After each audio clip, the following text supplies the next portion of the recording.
Hello everyone, good morning. Good morning. Okay, चलो जल्दी जल्दी स्टार्ट करते हैं।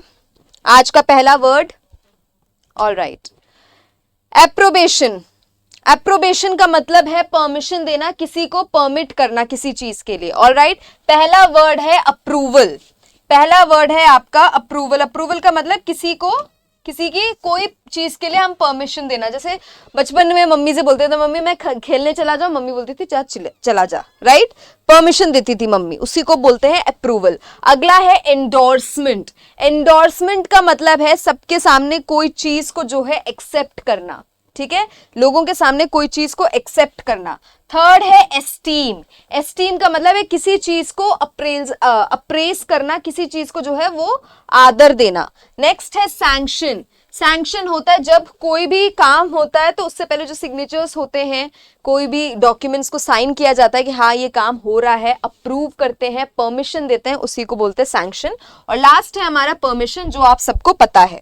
अगला है डिसअप्रूवल। डिसअप्रूवल का मतलब है मना कर दिया, मम्मी खेलने को जाओ, नहीं खेलने जा सकते, क्यों? क्योंकि होमवर्क नहीं किया है, उसको बोलते हैं डिसअप्रूवल। अगला है ऑपोजिशन। ऑपोजिशन का मतलब है जो बोला जा रहा है उसको उल्टा ही बोल रहे, विरोध कर रहे हैं किसी चीज का। अगला रिफ्रैक्टरी। रिफ्रैक्टरी का मतलब है कोई ढीठ व्यक्ति, कोई ऐसा जिद्दी इंसान, ठीक है। पहला सिनोनिम है स्टबर्न। स्टबर्न का मतलब है जिद्दी। ऑलराइट, अगला है ऑब्स्टिनेट। ऑब्स्टिनेट का मतलब होता है अगेन जिद्दी। डिसोबीडियंट। डिसोबीडियंट वो होता है जो आपकी बात नहीं मानता। बात कौन नहीं मानता? जो जिद्दी होते हैं। अगला है इंट्रैक्टेबल। इंट्रैक्टेबल का मतलब है ना तो तमीज है ना तो तहजीब है, बस जो इच्छा आती है वो करते हैं, रूड होते हैं बहुत ज्यादा, ठीक है। एंटोनिम्स है ओबीडियंट। ओबीडियंट कौन होता है? जो आप बोलते हो वो मान जाते हैं, वो करने को तैयार होते हैं। वो लोग कौन होते हैं? वो जिद्दी नहीं होते बिल्कुल भी। अगला है एमिनेबल। एमिनेबल का मतलब है जिम्मेदार होना। एमिनेबल का मतलब है आराम से अपनी जिम्मेदारियों को समझ के काम करना। अगला है कंप्लायंट। कंप्लायंट का मतलब है आप कुछ भी बोल दो वो मना नहीं करते, वो करने को तैयार हो जाते हैं। ऑल राइट, अगला है पीक। पीक का मतलब है जब मन मुटाव होता है लोगों के बीच में, उसके लिए वर्ड यूज करते हैं पीक। पहला है एंगर। एंगर का मतलब है गुस्सा। अगला है राइल। राइल का मतलब है चिढ़ाना, चिढ़ाते हैं एक दूसरे को चिढ़ाते हैं, उसी को बोलते हैं। तीसरा है पीव। पीव का मतलब होता है अपमान करना, किसी को डिसरिस्पेक्ट करना। और अगला है एग्जैस्परेट। एग्जैस्परेट का मतलब है छेड़ना, चिढ़ाना, ठीक है। एंटोनिम्स है आपके डिलाइट। डिलाइट का मतलब है खुशी, है ना।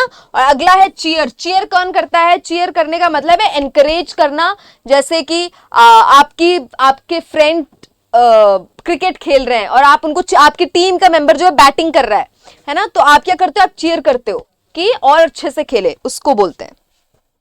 अगला है मल्टीफेरियस। मल्टीफेरियस का मतलब है अलग अलग चीजों का एक साथ होना, मिश्रण होना अलग अलग चीजों का। पहला है डाइवर्स। डाइवर्स का मतलब है India is a diverse country. Diverse country का मतलब क्या? अलग अलग तरह के लोग रहते हैं, अलग अलग भाषाएं बोलने वाले, अलग अलग तरह के कपड़े, ड्रेसिंग होने वाला, है ना, कल्चर्स अलग होते हैं, सो डाइवर्स है।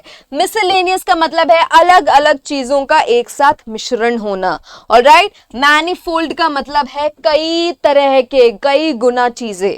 ऑलराइट, एंटोनिम्स क्या है? होमोजेनस। होमोजेनस का मतलब है एक ही जैसे, ठीक है। होमोजेनस का मतलब है एक ही जैसे।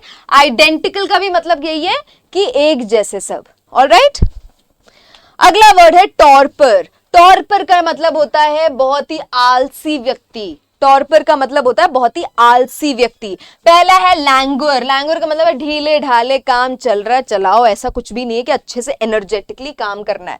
अगला है लेथार्जी। लेथार्जी का मतलब है सुस्ती होना। और थर्ड है स्लगिशनेस। स्लगिशनेस का मतलब है बहुत धीमे धीमे, ढीले ढीले काम कर रहे हैं। ऑलराइट, एंटोनिम्स है पैशन। पैशन का मतलब है जुनून से काम करना। और दूसरा है वाइटलिटी। वाइटलिटी का मतलब है एनर्जेटिक होना। ऑल राइट, अगला ऑडेशियस। ऑडेशियस का मतलब होता है साहस होना, हिम्मत होना। पहला सिनोनिम है बोल्ड। बोल्ड का मतलब है किसी से डर नहीं लगता, जो है वो है। सेकंड है फियरलेस। अगेन निडर व्यक्ति को फियरलेस बोलते। थर्ड है इम्प्यूडेंट। इम्प्यूडेंट का मतलब है थोड़ा सा इसमें जो है ये पॉजिटिव नहीं है, इसके लिए हम दूसरा वर्ड जो यूज करते हैं वो है रूड। थोड़ा सा रूड होना, बिल्कुल भी किसी की सुनना नहीं। एंटोनिम्स है शाय, शाय का मतलब है शर्मीला होना, और कावर्डली, कावर्डली का मतलब है डर लगता है, बहुत जल्दी किसी के सामने बोलते नहीं, कोई कुछ बोल देता वो मान जाते हैं चुपचाप। ये थे हमारे आज के वर्ड्स। आई होप आप लोगों को अच्छा लगा हो, आई होप आप लोगों ने कॉपीज में लिख लिया, और रिवाइज प्लीज कर लेना, रिवाइज नहीं करोगे तो याद नहीं रहेगा। That's it for today, thank you guys.